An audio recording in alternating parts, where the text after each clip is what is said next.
the Southland, 1 week at a time. SCV chat starts now.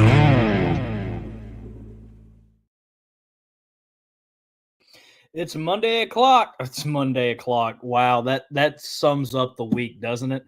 It's 7 o'clock on a Monday afternoon, so you know what time it is. It is time for your weekly episode of SCV Chat. Before we get started, please remember, the views and opinions expressed on this broadcast are not necessarily the views and opinions of the SCV, its GEC, nor in Divisions, Brigade, Camps, or any of the subsidiaries. How is everybody doing in Dixieland tonight? We have deemed him the SCV Chat historian, Michael C. Hardy, on tonight. I got to talk nice about him while he's not on, or he's going to try to refute me. But it's always good to have Mr. Hardy on. And, of course, tonight we are celebrating Jackson's 200th birthday. Yesterday was General Stonewall Jackson's 200th birthday. And I personally hope to see a couple more events pop up for General Jackson. I know Lee Jackson banquets happening right now across our Confederation, but selfishly, I would like to see specific events celebrating General Jackson's 200th birthday. You only turn 200 once, people. So I think it'd be a great year to honor General Jackson all year long. So I hope to see that this sparks something bigger, and I hope to see some people doing some General Jackson 200th birthday celebrations all year long. Whew. All right, let's greet everybody. I have some quick news, and we're going to jump right into Mr. Hardy's General Jackson presentation, because I know I'm looking forward to it. And so I do want to thank Mr. Hardy for coming on. I text him, not last minute this time. That's very rare for me not to text poor Michael C. Hardy like 2 days before the show. He's usually always game to come on and talk some history. So I like to give him a lot of thanks, because a lot of times in this show's history, he'll get a text like 2 days before a show, or one day, the day of a show. I was like, hey, do you want to come on? I texted him last Monday after we did our Lee Jackson episode, and something was just clicking in me and wanting me to do something for General Jackson's 200th birthday. And I wanted a specific episode. And so I talked to Mr. Hardy, and Mr. Hardy agreed to come on. And I cannot thank him enough for that. Again, everybody say nice things while he's not on, so he can't deny it. But yeah, Mr. Hardy is a great man and a great historian. I thank him for all his hard work he's done in the subject of history and defending our history and preserving our history. We need good historians now more than ever to make sure our history gets preserved to the next generation. But let's do a quick hello, Mr. Ryan Rogers from Camp 1824, Mr. John from Camp 1388, Gerald from the Sam Davis Camp 596. I hope you all had a great Lee Jackson banquet. Hate that I missed it. As everybody knows, I'm taking care of a cow named Roscoe P. Coltrane, my little baby calf that I named after a Dukes of Hazzard character. So he's been a handful. So looks like I'm not going to be going to a lot of events for a while. Mr. Rick, good to see you from Camp 1302. Miss Linda, Mr. Roy from Camp 1387 out of Florida. Keith from Camp 1209. Mr. Frank, Mr. Bobby, Mr. Al. Kentucky Division Commander Kyle Thompson. Mr. Robert, the one and only Michael C. Hardy is on tonight. That's correct. Mr. John, good to see you. Thank you, by the way. I do hope it catches on, and I see a lot of General Jackson events. The Turner Ashby Camp from Virginia checking in. Good to see you, Jason. Good to see Virginia in the chat. David, good to see you. Our Lieutenant Commander-in-Chief, Walter D. Donnie Kennedy. Good to see you, sir. It sounds like you had a great event. Mr. Thomas, Mr. Tony, Mr. Sean, the Florida man in the house. Good to see you, brother. And we all continue to pray for you and your family. You mean the world to us here at the SCV Chat team, and we are so happy you joined our family. And if you need anything, please don't hesitate to call. Mr. Donald, and Camp 584 in the chat, and Camp 31 in the chat. Look at that. All right. So real quick, a quick announcement about the pilgrimage. Pilgrimage is coming up May 4th from 9 a.m. to 4 p.m. Commander Boshiers has announced our keynote speaker is the President General of the United Daughters of the Confederacy, Miss Jenny, President General Jenny. I want to thank her for coming up to our lovely headquarters at Elm Springs to be our keynote speaker, and I cannot wait to hear her speak, and of course, all the other things that the pilgrimage has in store for us. So, without further ado, with that quick announcement, I want to welcome on our guest speaker for tonight, historian, Mr. Michael C. Hardy. Good evening. How are you doing? How are things in Mississippi? Cold, very cold. cold. Boy, I hear that. It's not much better here in Western North Carolina. We finally got above freezing today, like just barely above freezing. So it's been with about 6 or 7 inches of snow the past week. It's been fun. I haven't been any place, but some people have been out having a lot of fun. But yeah, it's great to be back on. And I'm looking forward to talking about Jackson tonight. And hey, if you your camp needs someone to come talk about Jackson and you're in my little realm or sphere, drop me a note and I would love to come and chat. I will actually be at the Mosby camp tomorrow night in Kingsport, Tennessee. And I will be at the Vance camp in Asheville, North Carolina this Thursday night. If you're interested, drop me a note and we'll see what we can do. I don't think I'm going to get to Texas this year, but who knows what's going to happen. I thought, yeah, and you're right. You did give me a week this time. There have been at least one occasion where it's been like 2 hours before we went live, and it was like, okay, I think I can do that. But yeah, you did give me a week. And I thought long and hard about, what can we do about Jackson? I don't want to just sit here and give you the same information that you can go to Wikipedia or some other place. I don't like Wikipedia, but that you can go to Wikipedia and find. I wanted to do something a little different. And we're actually going to talk about 3 or 4 different points, depending on how you divide them up this evening. Three or 4 things about his life, about Jackson's life that you may not know or might not have heard, or may slightly contradict some of the things that you have heard in the past. And everything that I'm going to tell you tonight, I can back up, and most of it comes from the men that served with Jackson. Now, if you want, and I would be remiss if I didn't do this, and we're going to do it right off at the start. If you want to learn more about Jackson, go get James I. Robertson Jr.'s biography, Stonewall Jackson, the Man, the Myth, and the Legend. There are a lot of Jackson books out there. I actually pulled all my Jackson books off the shelf, but this is my favorite. This is one of the best out there, and I encourage you, if you want to know about Jackson, it's a nice, big, fat, thick book. So go check it out. And if you want to talk about other books or other things, drop that in the comments, and we can do that here in a few minutes. But I pulled out some stories and some things I've researched in the past.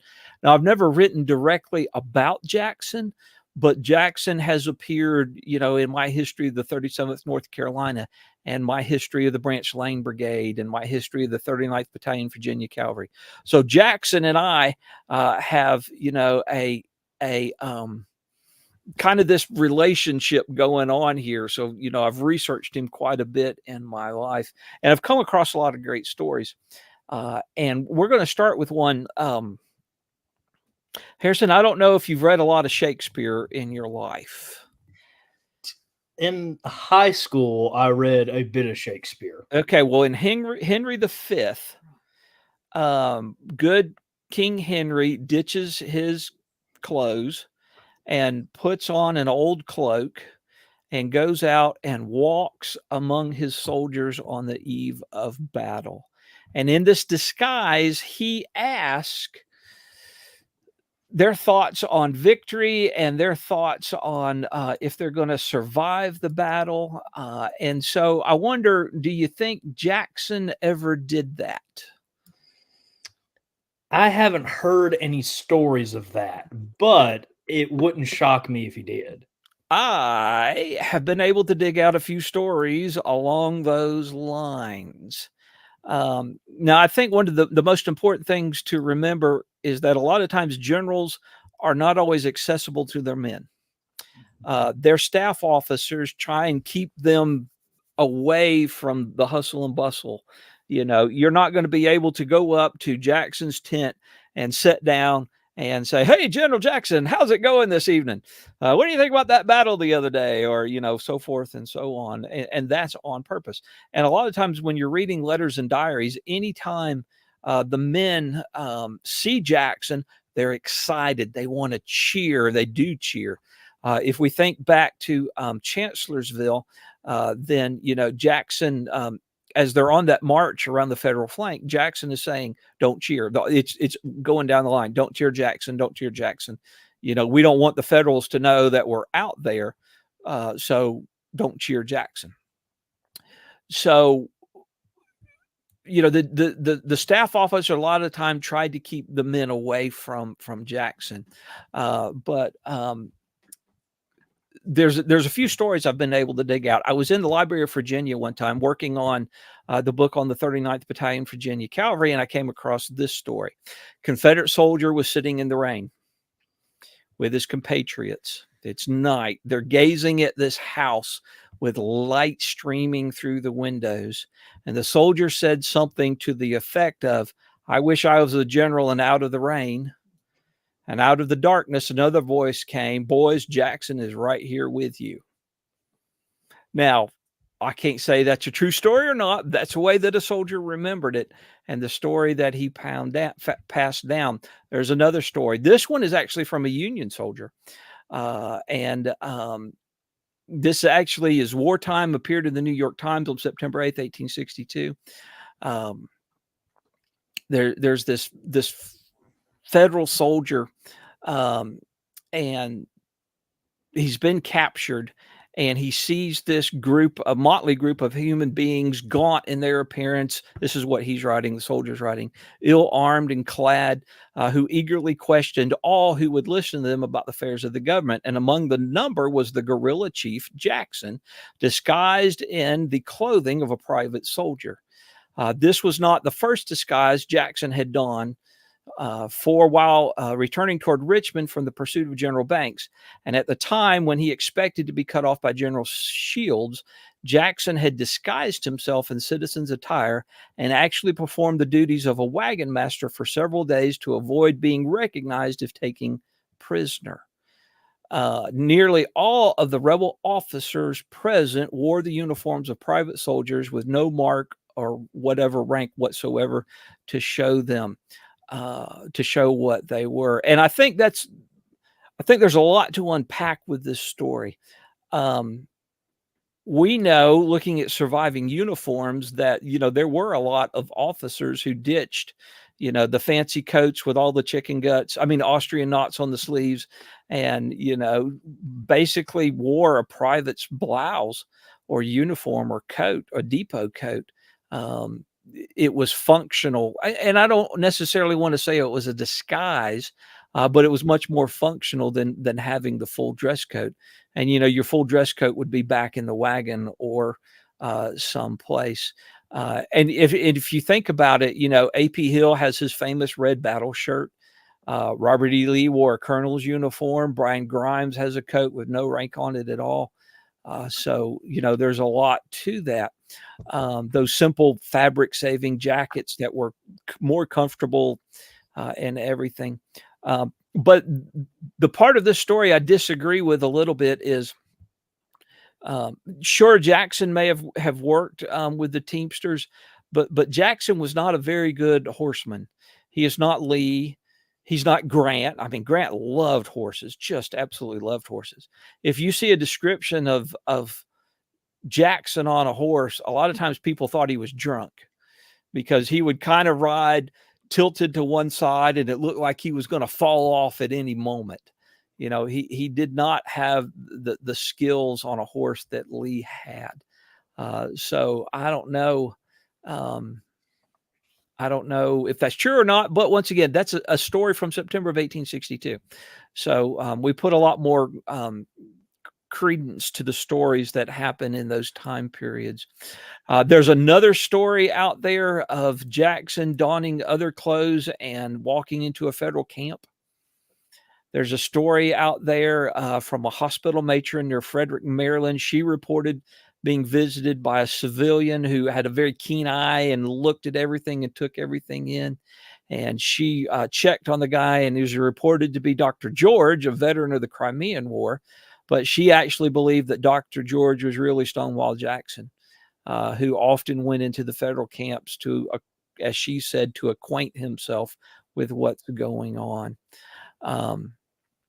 And it could be that maybe sometimes people misunderstood Jackson's shabby dress for a civilian. Of course, we know that Jackson wore his blue VMI coat fighting at the Battle of First Manassas or First Bull Run. We know that. We also know that, you know, Jackson didn't really get a real nice coat until Jeb Stuart gave it to him. And so maybe people are looking at Stewart or Pickett. And actually Jackson and Pickett graduated in the same class at West Point together, along with George B. McClellan. But maybe people are looking at Stewart or Pickett or some of these other generals and comparing them with Jackson and saying, hey, you know, Jackson, he's not the best dresser in the world. He couldn't ride a horse very well. He definitely couldn't teach. I mean, you know, there are plenty of stories out there of him being probably one of the worst teachers that VMI ever had.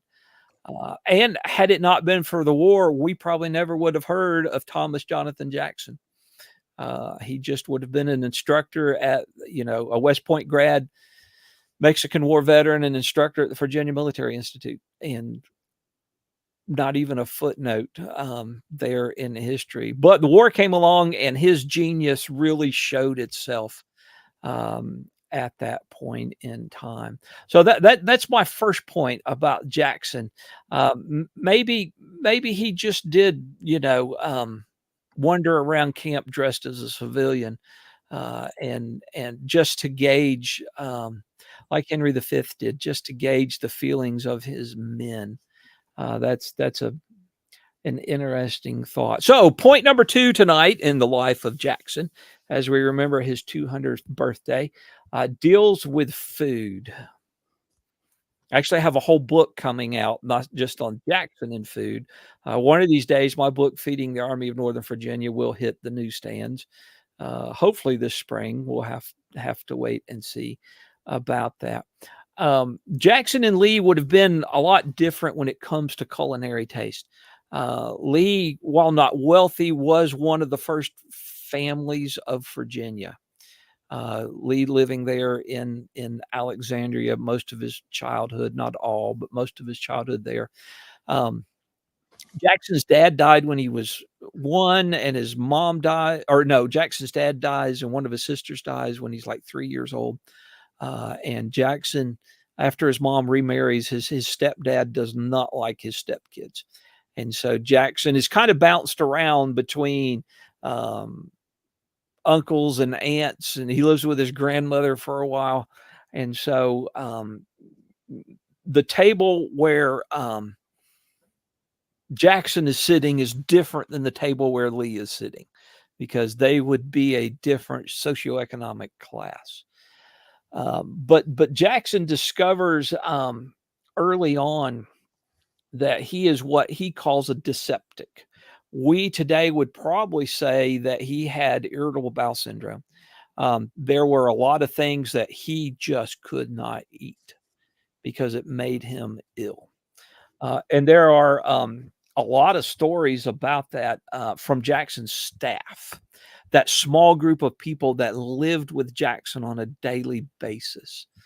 And Henry Kidd Douglas is one of those staff officers who talks quite a bit about food and Jackson and what he couldn't eat and what he did eat. And at one point, Henry Kidd Douglas says, quote, "I knew him to make a very hearty dinner of raspberries, milk, and bread.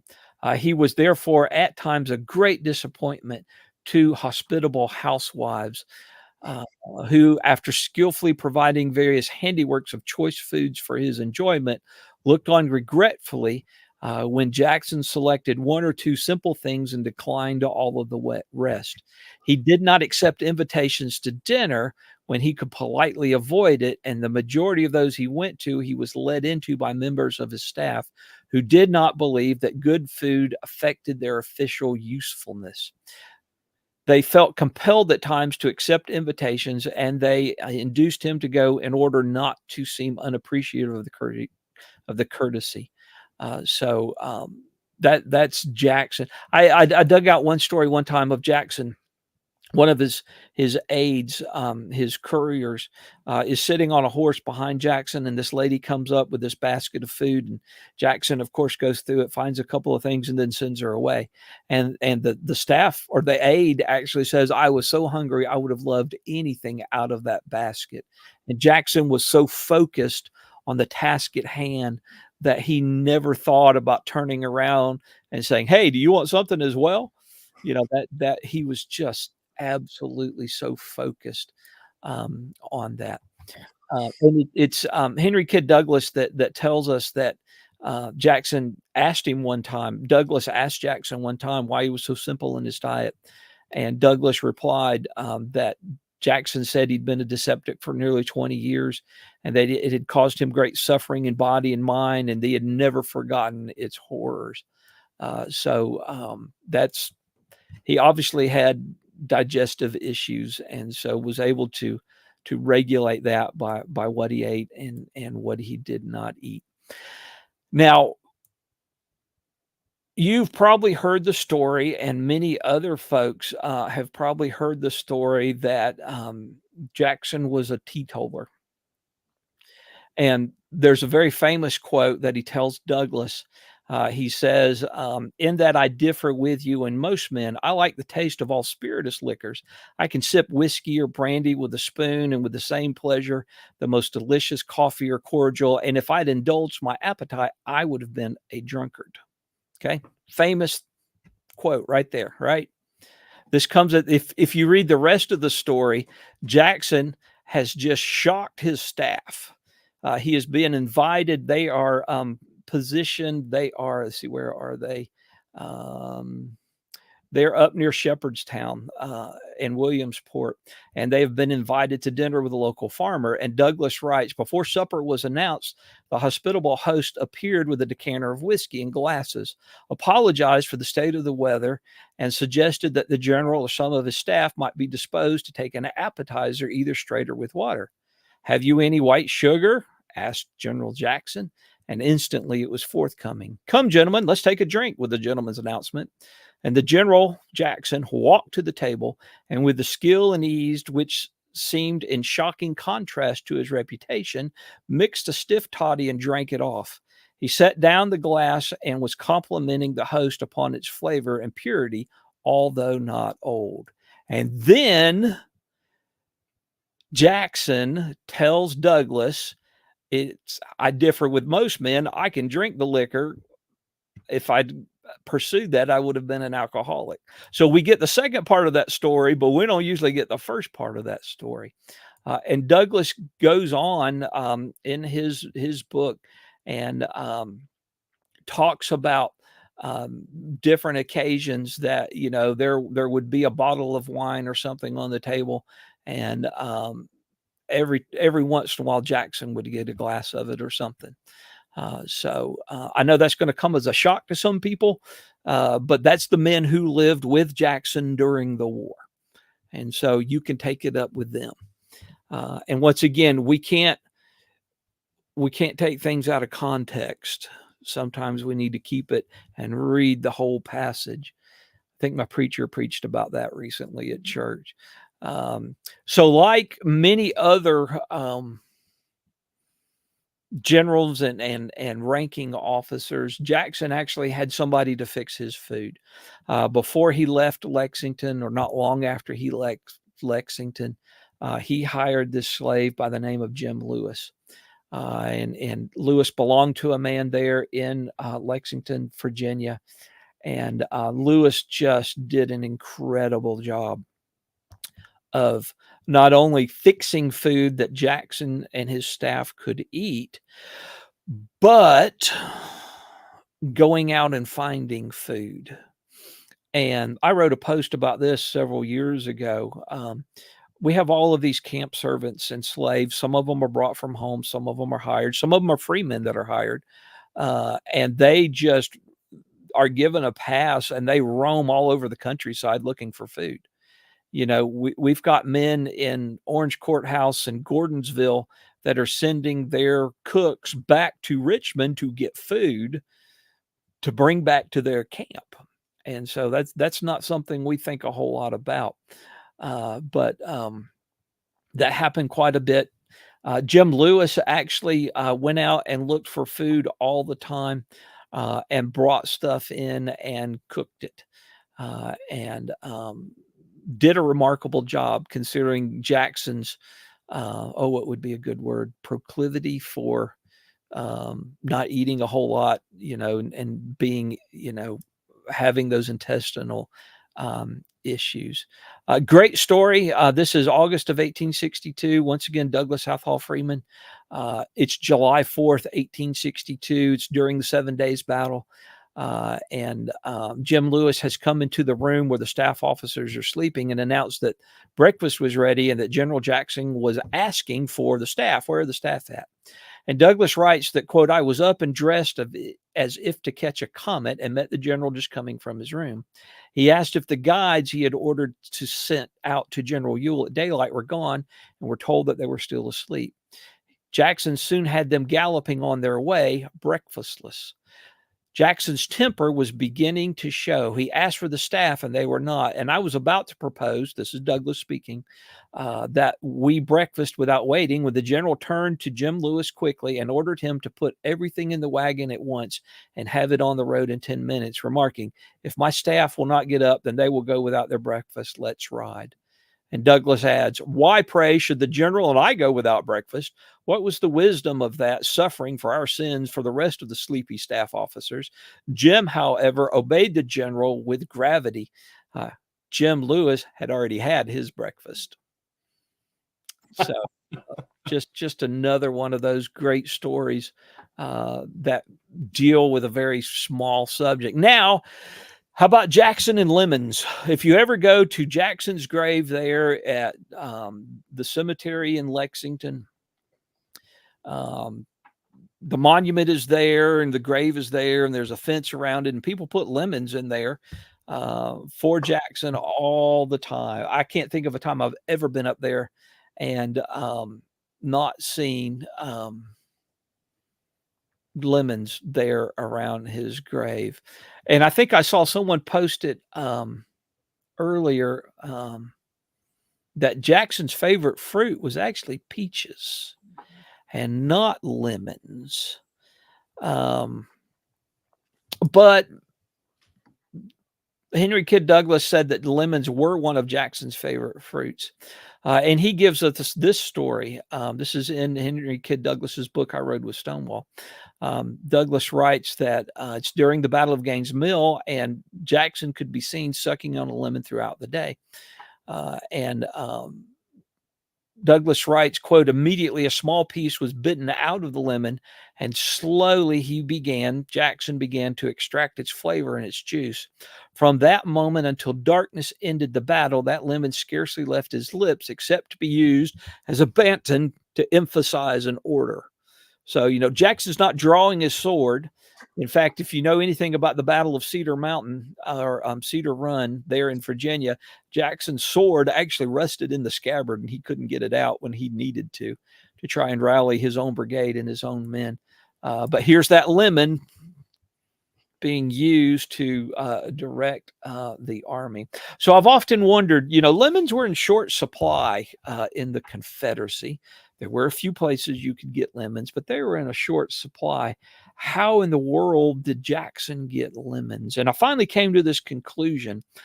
During the 7 days, of course, the Federal Army under McClellan has abandoned its depot, its supply depot at Harrison's Landing, and has moved across the peninsula to another spot. And Hero von Bork actually writes that when Stuart and the cavalry get there, a lot of the supplies are being burned, but there are a lot of things that are not being burned, and they are able to rescue several crates of lemons.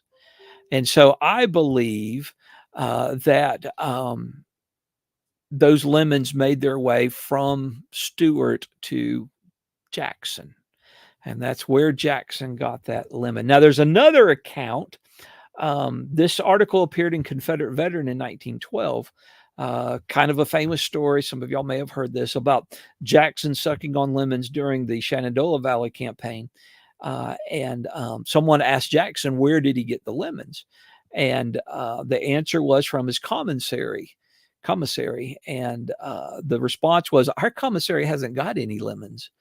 And the reply was, old Jack got them from his other commissary. What other commissary? Banks.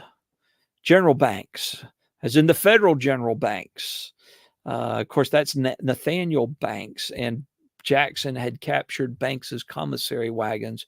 Just about every 2 or 3 days, he'd capture Banks' commissary wagons there for a while.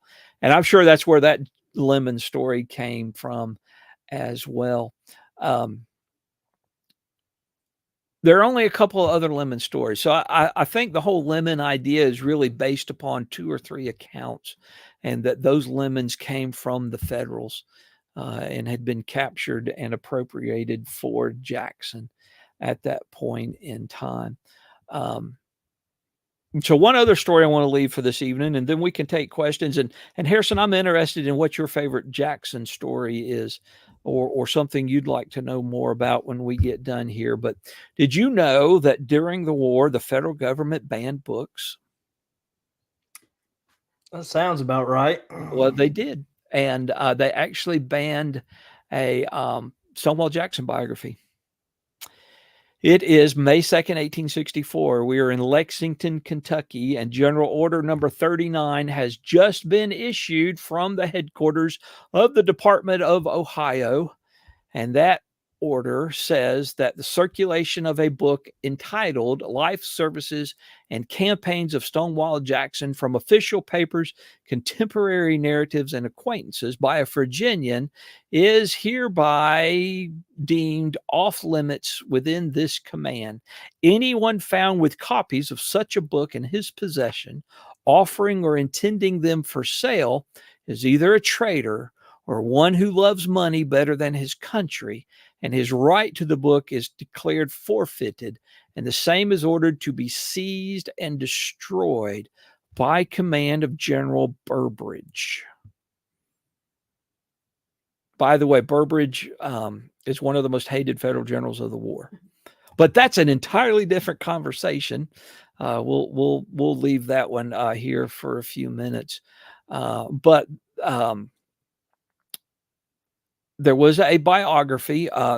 John Eston Coke, a Virginia native, actually authored a biography. He was working on it before Jackson was killed. And he actually finished it about the time, several months, June. It was published in June of 1863, so about a month after Jackson had died. He publishes this book. Well, that book made its way up north, and a New York publisher, Charles B. Richardson, probably stole or pirated, plagiarized, but he stole the book and he published it. He released a copy with his imprint on it, A Life of Stonewall Jackson. And the New York Times actually advertised that the new volume would be ready on September 10th and that 10,000 copies had been ordered. So that book, advertisements for the sale of that book, appeared in newspapers in Burlington, Vermont, Alexandria, Virginia, which is under federal control, Evansville, Indiana, Milwaukee, Wisconsin, Louisville, Kentucky, Chicago, Illinois, and that's all by the end of September.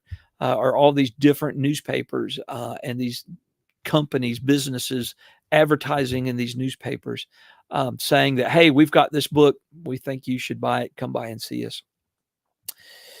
So in Missouri, in March of 1864, federal agents had discovered Confederates distributing books, documents, and publications of all kinds. It's more than just the book, The Life of Stonewall Jackson, that's on that list. Pollard's Southern History of the War, which becomes Pollard's The Lost Cause after the war is over, printed in 1866. You can get that book. You can get official reports of the Confederate government up north. You can get Book of the Prophet of Stephen. You can get Abraham Africanus, The Mysteries of the White House. You can get the Lincoln Catechism, all stuff that Frank Powell should probably look into reprinting. Some really interesting stuff. So on March 31st, the federal provost marshal in St. Louis ordered the seizure of things like Pollard's Southern History of the War and official reports of the Confederate government, The Life of Stonewall Jackson, and a book called Morgan and His Men. We know in mid-May of 1864, soldiers visited publishing houses and bookstores of Kelly and Pyatt in Baltimore, Maryland. They seized the book. They seized photographs of Confederate generals. They seized playing cards of Confederate generals. Note paper bearing Confederate flags were seized there. And Baltimore, while it had a lot of Southern sympathizers, it was under federal control for the duration of the war. Did banning The Life of Stonewall Jackson actually stop people in the North from acquiring and reading the book? Not at all. Banning books almost always drives up interest and sales. Almost always. The book I found was still advertised for sale in both Lancaster, Pennsylvania and Maysville, Kentucky. And the Courier Journal in Louisville had an advertisement in September of 1864. This is after that order goes out, that agents were being sought to distribute the book.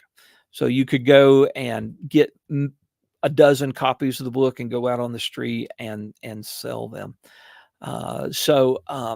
Cook is one of those interesting folks in the war. After the war is over, he's actually, I think it was a cousin to or brother-in-law.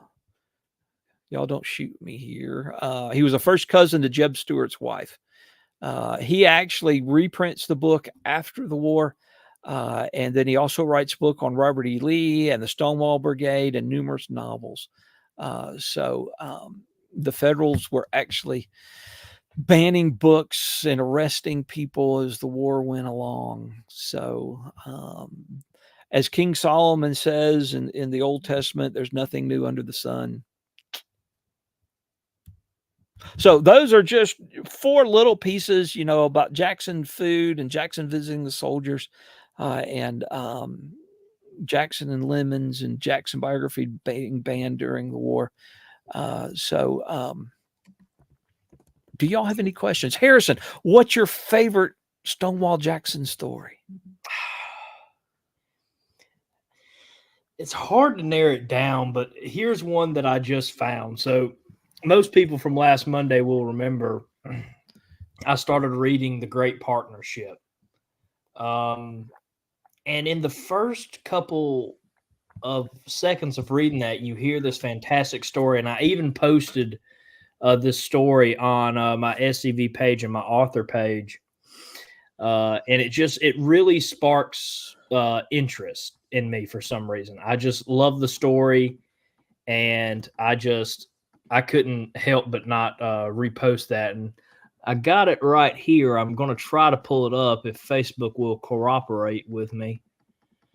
And I probably could tell it from memory because I just read it last Monday, but I want to make sure I don't get any details wrong. But here's something that like sparked my interest. So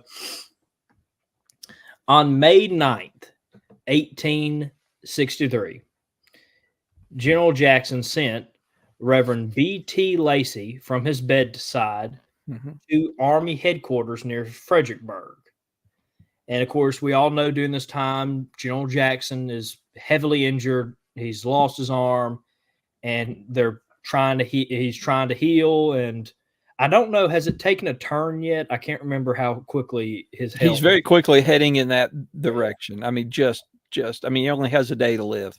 Yeah. So, but you know, when I heard it, I asked myself, why would he send, you know, his preacher away? He's a very religious man. Surely he would want his preacher by his side.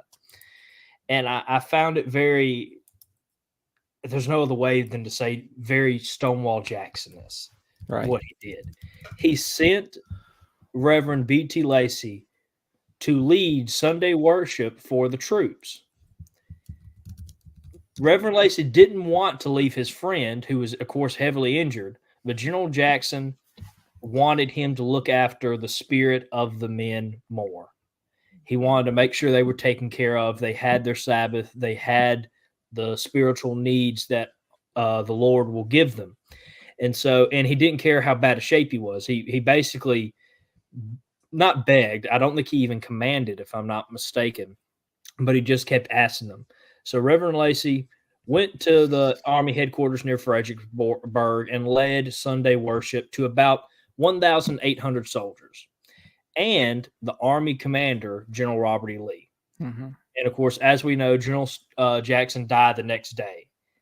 And I just find it very interesting and very speaks volumes of the man that on his deathbed, literally, he sent his friend away, someone who I'm sure he would have loved to have by his bedside to continue to pray with and to just have the company to pass the time. But he sent him away to look after his men.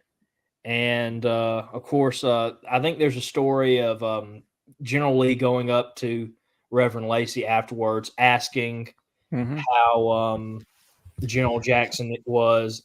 And I can't remember the go-between between them, but again, that shows you how much each man cared for each other. But again, I am reading The Great Partnership, so it might be a bit biased. But that's a story I just heard, last Monday when I opened the book and started reading it. And it just fascinated me. And I couldn't get out of my head for a whole week. You know, I read it a couple days for his birthday, and on his birthday, I just could not get it out of my head. And so I went out and posted it. And it's just so do you know what Lacey's text was that day? I do not, actually. He was preaching from Romans chapter 8. And there's a part of the passage in Romans chapter 8 says, all things work together for good to those that love God. And Lacey actually said that was one of Jackson's favorite passages or verses. All things work together for good to those that love God. That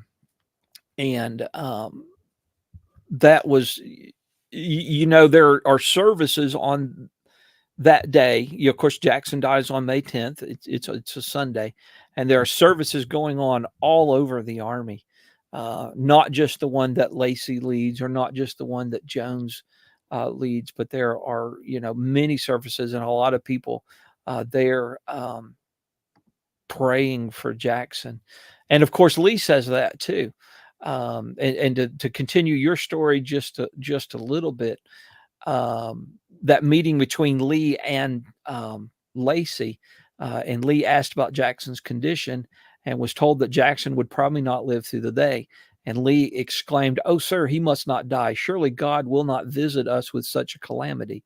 If I have ever prayed in my life, I have pleaded with the Lord that Jackson might be spared."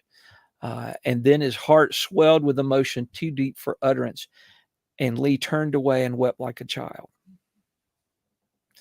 The following Sunday, there are let's just stay on May 10th for just a minute. There are other services. Francis Kennedy, who is chaplain of the 28th North Carolina, preached on May 10th and on May 17th. And on May 10th, Kennedy selected Psalms 103.2, which says, "Bless the Lord, O my soul, and forget not all of his benefits." And then on the following Sunday, May 17th, he used Ecclesiastes 8:11 because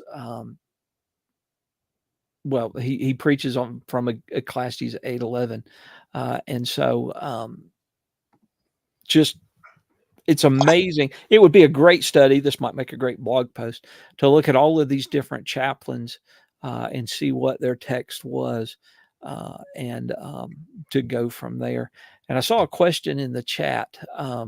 We got a couple. I know. Let's see if I can pull a couple up real quick.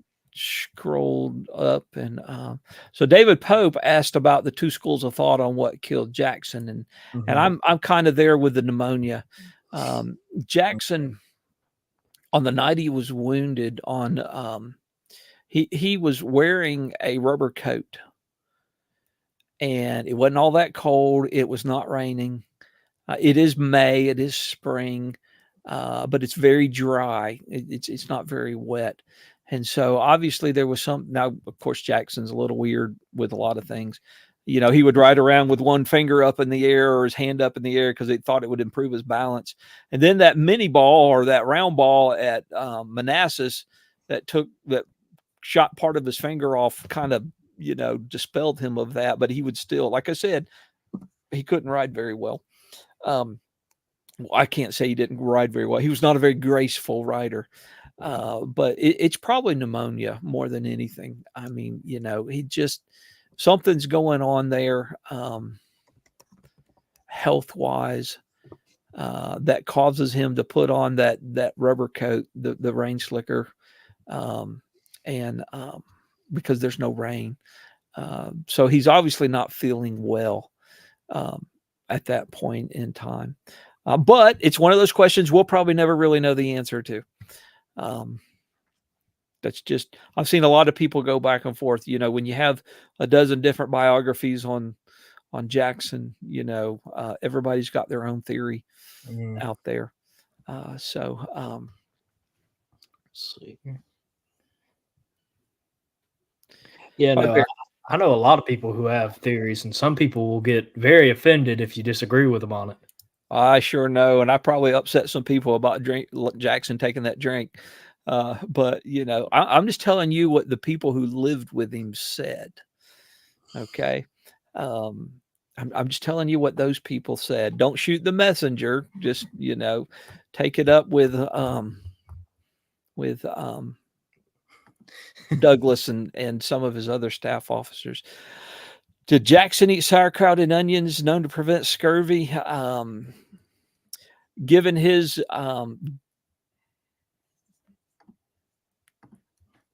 no, probably not.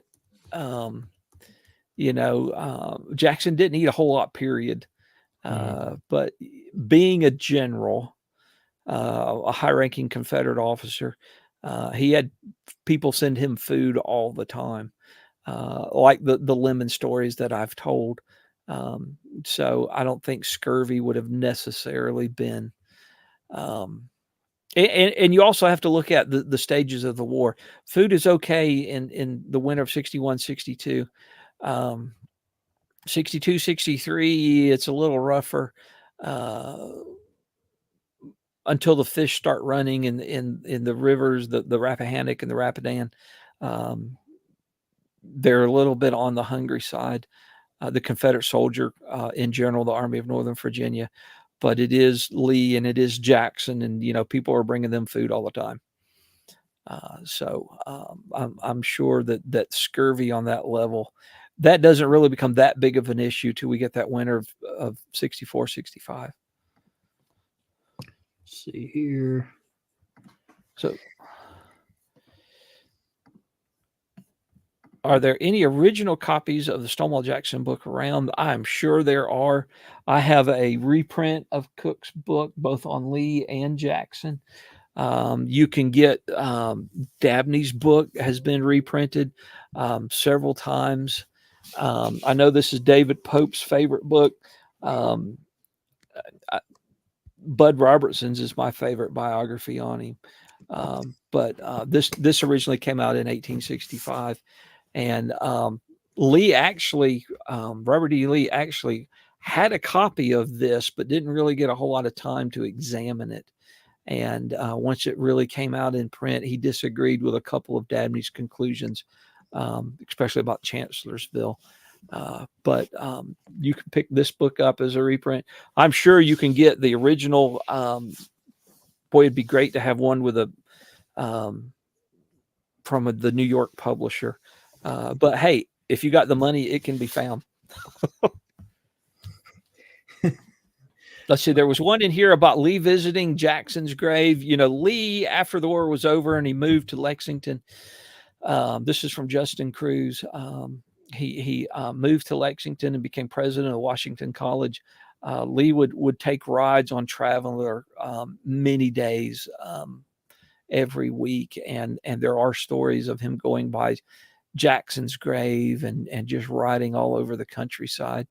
That was kind of his way to get away and refresh and think and probably pray and just kind of reconnect with everything. Lee didn't talk a whole lot about the war for the first couple of years after he moved to Lexington. And it wasn't really until the last couple of years of his life that he decided he was going to write a history of the war or his memoirs, like Davis did or Grant or Sherman did. But he never finished it. So I'd be interested to see how Lee's book would have turned out. He edited and worked on his dad's memoirs, and they are as dry as dirt. They really are. So I would love to have Lee's thoughts about the war. That would be awesome. 100%. But, you know, not everybody can have Mark Twain as a literary editor. I don't know. John asked just below Justin Cruz's question about, or not asked, but stated that Jackson ran a Sunday school for Black slave children and adults in Lexington. And he did. He continued to support that school even after he went off to the war. He financially supported that school. And Jackson was a slave owner. His wife had been given 3 slaves, but there were a couple of other occasions where Jackson, there was a man, let's see if I can find his name real quick. There was a man by the name of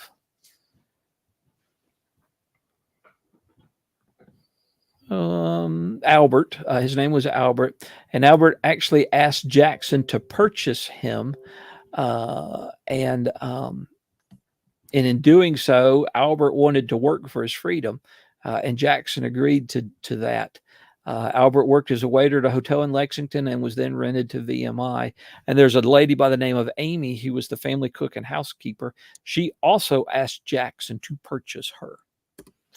So that's kind of an unusual story there.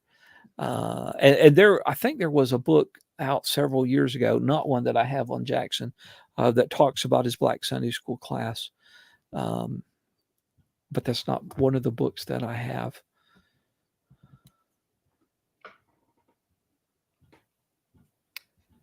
I think we got a couple more questions. Let's see here. Oh, Victor Smith. Victor, that's a great question. And I'm surprised so far nobody has, at least I've not seen it, has posted, if Jackson would have been at Gettysburg, then that battle would have totally turned out differently. I see that all the time. And you have to step back and look at it from what we know about Jackson. So Jackson, during the 7 days at White Oak Swamp, was given an order to go across the swamp, cut off the Federal retreat. And Jackson was tired, and Jackson got off his horse and took a nap, and the Federals escaped. And so maybe when Jackson gets to Gettysburg, he's tired and he gets off his horse and he takes a nap, and the Federals dig in, and it doesn't change the outcome of the battle. Or maybe Jackson is so far north, up around Harrisonburg, Pennsylvania, or someplace up in there, that Jackson doesn't show up at Gettysburg until July 2nd or July 3rd or July 4th. We can't answer that question about, those types of what if questions. Jackson, based upon what he did do when he is given somewhat independent command, or he's in charge, the Valley Campaign, Second Manassas, or Chancellorsville, he is phenomenal. Jackson is phenomenal. When Jackson is fighting at 7 Days or at Sharpsburg, he's kind of lost in the equation. Outside of Jackson, independent command, capturing Harper's Ferry, we don't talk about Jackson at Sharpsburg. He's just kind of lost in the muddle of history there of that battle and what's going on. Now we know Jackson is on the left over around the Dunkard Church, but his story, he's not out doing phenomenal things like he is at Second Manassas and Chancellorsville. So with Jackson, Victor, it's really hard to know what Jackson is going to show up. The war changes after Gettysburg, changes drastically after Gettysburg. We get, we accomplished Lee's greatest fear. We are locked into a siege around Petersburg and Richmond. And as Lee said, it was just a matter of time. And we talk about Lee at Petersburg and Richmond in 64 and 65. We don't hardly ever talk about Longstreet or A.P. Hill or Ewell or Anderson, the other corps commanders, because it's a different war. It really is. Let's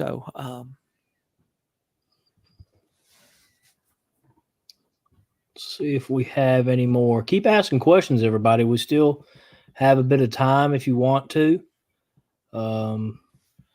We can answer a couple more.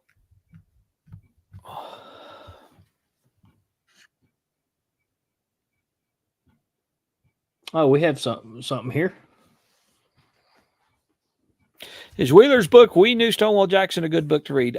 Josh, it is just accounts and letters by people who knew Jackson, who saw Jackson. So if you're into that type of story about the war, sure, it's a great book.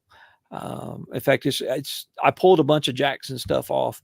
I actually have 14 Jackson books sitting here in front of me or to my right. But that's not actually one that I pulled off the shelf. It was not on the Jackson shelf.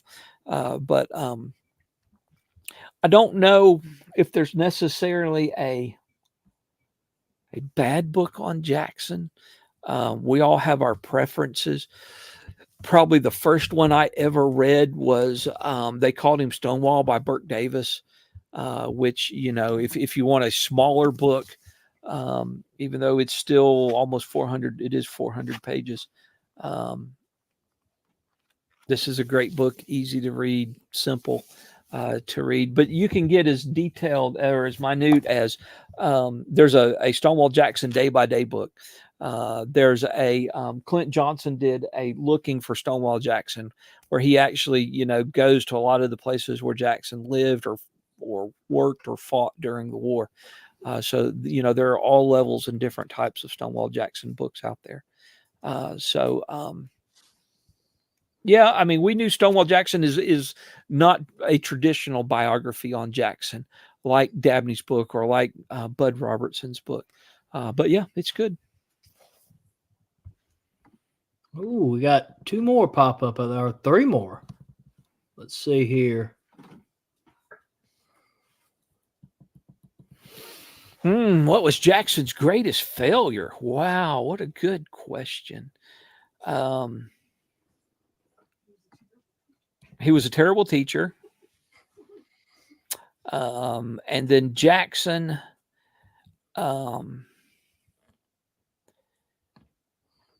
had a problem working well with others.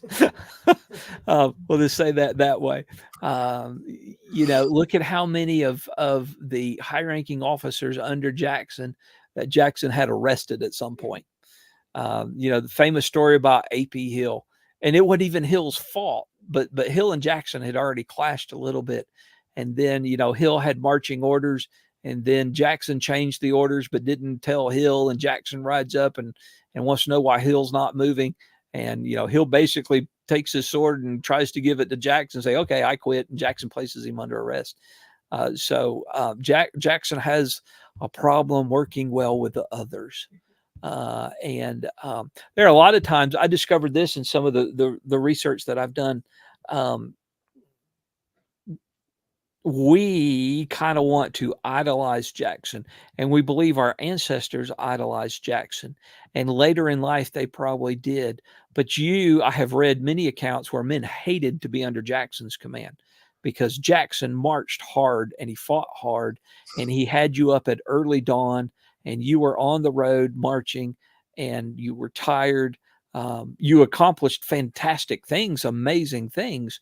But William Dorsey Pender said something, and I paraphrase, but William Dorsey Pender said that there's no general who will use up an army like Stonewall Jackson. So I think that inability sometimes to work well with others may have been Jackson's greatest failure.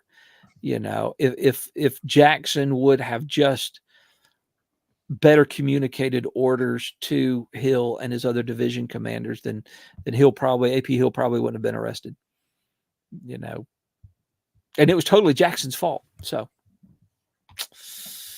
I think that's what I would put as Jackson's greatest failure. All right.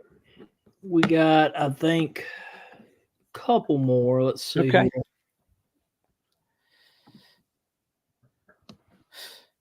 So yes, Jackson was a artillery officer. After he graduated from West Point, he was assigned to a artillery battery in the United States Army. I don't have the actual battery. I think it may have been the 2nd United States Artillery. We'll have to look that up. But he was ordered to Texas and then Mexico, and fought at Veracruz and Mexico City. He actually earned 3 brevets just in the Mexican War. And those are like, he was a lieutenant, and he was breveted first lieutenant and then captain and then major. Didn't mean he advanced in rank. That was just like an honorary thing that they did. You didn't really get medals or anything for being heroic in combat, like during the Mexican War. You got brevets, and he was breveted 3 different times. Jackson actually commanded a section of artillery when they executed John Brown after Brown raids Harper's Ferry. I can't recall. I have to go back and look. I can't recall any story where Jackson during the war took command of artillery like Longstreet did at Sharpsburg after the sunken road had been compromised, and the Confederates had retreated out of there. And Longstreet found a battery, and he himself didn't get down and work the guns, but he directed some of his staff officers on artillery fire. I don't recall, and maybe one of our listeners will, but I don't recall Jackson ever being that hands-on with artillery in the 1860s. But I mean, it's possible, absolutely possible. You spoke about Longstreet, and it's so funny. The next question has to do with Longstreet. Yeah. Why do you think Jackson is more liked than Longstreet? Because Jackson was a fantastic tactician, and Longstreet was not. Now, Longstreet's a solid officer. I'm not speaking bad about Longstreet. Longstreet is a fantastic officer. He's solid. He's capable. But if you look at Longstreet when he exercises independent command, down Knoxville, or when he's over on the coast, Suffolk, Virginia, in that area. Those are not shining moments in Longstreet's cheat sheet for command. I mean, cheat sheet for command. He's not. Nobody talks about Longstreet in that way. We talk about Jackson. Jackson is a fabulous tactician. We talk about Nathan Bedford Forrest is a fabulous tactician. Longstreet's just solid. And that's part of the reason. The other part of the reason is Longstreet changed sides after the war. He became a Republican and got a job and survived. And I think some folks would have resentment toward Longstreet about that. And that conversation goes on a lot deeper. Of course, Jackson is killed and becomes a Southern martyr and a Southern hero. And Longstreet survives the war and goes on to wage the war in print after the war is over. I think some things Longstreet did after the war took him down a couple of notches in that Southern pantheon of heroes. We have Dr. Samuel Mitchum in the chat. Good to see you, Dr. Mitchum, our other historian here on the chat. He like yourself, Mr. Hardy, has to leave the trivia nights because y'all have won probably the most trivia nights. I don't play. I mean, I sit here and I listen to it, but I'm like, and y'all do come up with questions that I'm like, I've never thought about that before. And then sometimes I'm like, well, I just should submit questions to y'all, but I just sit here and listen. All right. Last question. Now, this one's interesting because I feel like we ask this, or we at least think it sometimes about a lot of our ancestors and heroes. But Justin asked, would Jackson want to be memorialized? We consider him a hero, but did he consider himself one? No, not at all. Lee didn't want to be memorialized either. He actually said that. Lee actually said that. He was against monuments and things. And I think Jackson would have been even further against that than Lee. Remember that, many of the letters that Jackson signed, he felt that the outcome of a battle or what was going on was all divine providence. Even his death was divine providence. That is what God wanted. It was his time, and that's what God wanted. And so I think Jackson would have partially been, is horrified too big of a word? No, I mean, he would have been totally against it. Hated it. He would have hated it, just absolutely hated it, because, or maybe even embarrassed. But the credit Jackson said is not his. The glory is not his. The glory is God's. Mm. That's how Jackson believed, and you can get that in the letters that Jackson wrote to Mary, and his official reports and all of that. That's Jackson. The praise is not mine. The praise goes to God and the men under me who did marvelous things. But it's really, really the praise goes to God. So yeah, but that's a fantastic question. Oh yeah, I liked it because I think someone showed me that General Lee quote you're talking about a couple of years ago. I remember seeing it the first time, but I believe that's a good stopping point. I think that was a great question to stop on. I would like to ask everybody to thank Mr. Hardy for coming on. Phenomenal historian, does great works. He has to deal with me on a constant basis, which is not easy to do. So let's thank him for that. That's not a problem. He also gets all my book questions, considering I am writing my first history book And God bless him. God bless him. It'll be like random questions too, and he answers them pretty well. The random ones are fun. As long as I don't have to do a lot of research for you, I'm okay. As long as I can point you to somebody else's book and say, well, you should really check this out. Or, look at pages 100 to 160 of this book, and you might find your answer right in there. And yeah, we can do that. Well, I ask that everybody please go support Mr. Hardy at www.michaelchardy.com, www.michaelchardy.blogspot.com. That's actually my Looking for the Confederate War blog. It's been going on for like 15 or 16 years. It is like the only Confederate blog out there. So go check it out.